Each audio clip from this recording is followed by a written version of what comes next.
నిత్య పూజలివివు నేరిచినను ప్రత్యక్షమైనట్టి పరమాత్మునికి నిత్య పూజలివివు.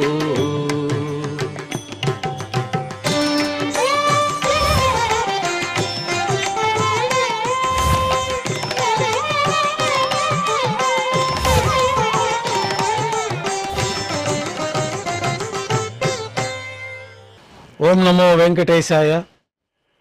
ఈరోజు మంగళవారము, శ్రీ విశ్వావసునామ సంవత్సరము, ఉత్తరాయణము, గ్రీష్మ ఋతువు, ఆషాఢమాసము, కృష్ణపక్షము, పంచమి తిథి, శతభిష నక్షత్రము, జూలై 15, 2025.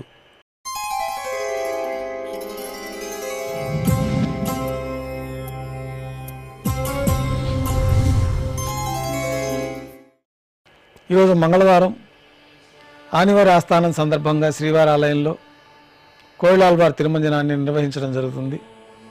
గర్భాలయం నుంచి శ్రీవారి ఆలయము, ఉపాలయాలంతా కూడా శుద్ధి చేసే కార్యక్రమంలో భాగంగా ప్రాతకాల ఆరాధనలు పూర్తయిన తర్వాత శ్రీవారి గర్భాలయంలో ఉన్న ఉత్సవమూర్తులు, పీఠములు అన్నీ కూడా బంగారు వాకిల్లో వేయించేపు చేసుకొని ఉత్సవమూర్తులందరికీ ఏకాంత తిరుమంజనం నిర్వహించి పరిమళమైన సుగంధ ద్రవ్యాన్ని మేళతాళాలతో ఊరేగింపుగా తీసుకొచ్చి శ్రీవారి గర్భాలయంలో అంతా కూడా గోడలకి లేపనం చేయడం జరుగుతుంది. శ్రీవారి గర్భాలయము, ఉపాలయాలు, అన్ని ఆలయాలు శుద్ధి పూర్తయిన తర్వాత మాధ్యాహ్నిక ఆరాధనలో భాగంగా అష్టోత్తర శతనామార్చన నిర్వహించి మాధ్యాహ్నిక నైవేద్యంలో భాగంగా అన్నప్రసాదాలు, పన్యారాలు, ఘంటానాదం మధ్య నైవేద్యంగా సమర్పించిన తర్వాత భక్తులను సర్వదర్శనానికి అనుమతిస్తారు. ఈరోజు కోయిలాల్వారి తిరుమంజనం సందర్భంగా శ్రీవారి ఆలయంలో అష్టదళ పాదపద్మారాధన రద్దు చేయబడి ఉన్నది. ఉభయ దేవేరులతో శ్రీ మలయప్ప స్వామివారు బంగారు తిరిచిపైన వేంచేస్తారు. మేళతాళాలతో ఊరేగింపుగా విమాన ప్రదక్షిణంగా సంపంగి ప్రాకారంలో కల కళ్యాణ మండపానికి చేరుకుంటారు. కళ్యాణోత్సవం ప్రారంభమవుతుంది. పుణ్యాహవచనము, అంకురార్పణ, రక్షాబంధనము, అగ్నిప్రతిష్ఠ, స్వామివారికి, అమ్మవార్లకి కళ్యాణం సందర్భంగా నూతన పట్టు వస్త్రాల సమర్పణ, మహాసంకల్ప పఠనం, మాంగళ్యాలకు ఆరాధన, అభిషేకము, స్వామివారి తరఫున అమ్మవార్లకి మాంగళ్యాల సమర్పణ.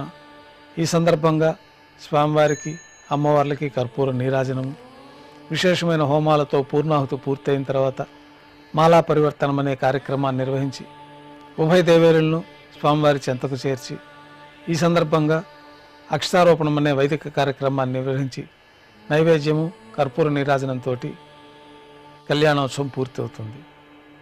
కళ్యాణోత్సవం భక్తుల దర్శనం అనంతరం ఉభయ దేవేరులతో శ్రీ మలయప్ప స్వామివారు మేళతాళాలతో ఊరేగింపుగా ధ్వజస్తంభం వద్ద కల అద్దాల మండపానికి చేరుకుంటారు.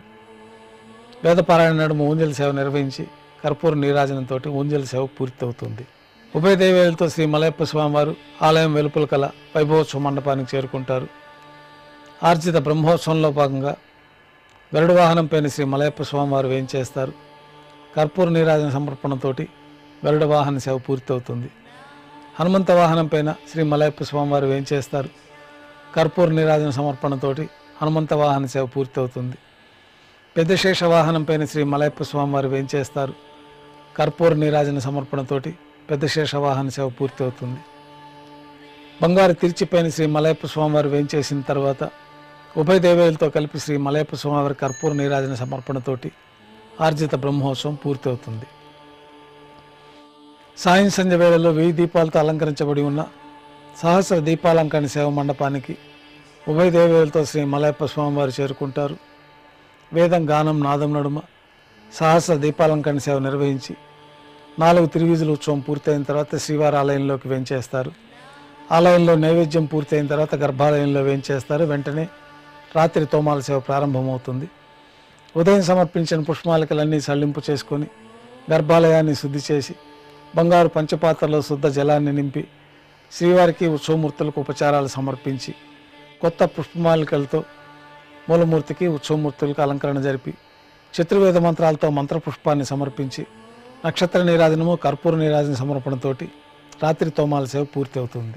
తులసీ దళములతో అష్టోత్తర శతనామార్చన నిర్వహించిన తర్వాత రాత్రి నైవేద్యంలో భాగంగా అన్నప్రసాదాలు, పన్యారాలు, దోశ, ఘంటానాదం మధ్య నైవేద్యంగా సమర్పించి తిరువీస నైవేద్యం పూర్తయిన తర్వాత భక్తులని సర్వదర్శనానికి అనుమతిస్తారు. కొద్ది విరామం తర్వాత ఏకాంత సేవలో భాగంగా రాత్రి సమర్పించిన పుష్పమాలికలన్నీ సళ్లింపు చేసుకొని గర్భాలయాన్ని శుద్ధి చేసుకొని బంగారు పంచపాత్రలో చతుర్ముఖ బ్రహ్మ తిరువారాధన కోసమై తీర్థాన్ని సమర్పించి కౌతుకబైరం పైన శ్రీ భోగ శ్రీనివాసమూర్తి వారిని బంగారు పట్టు పాన్పు పైన వేంచేపు చేసి ఈ సందర్భంగా దారోష్ణమైన గోక్షీరము, జీడిపప్పు, ద్రాక్ష, కలకండ కలిపిన మిశ్రమము, పండ్లు నైవేద్యంగా సమర్పించి కర్పూర నీరాజనంతో ఏకాంత సేవ పూర్తి అవుతుంది.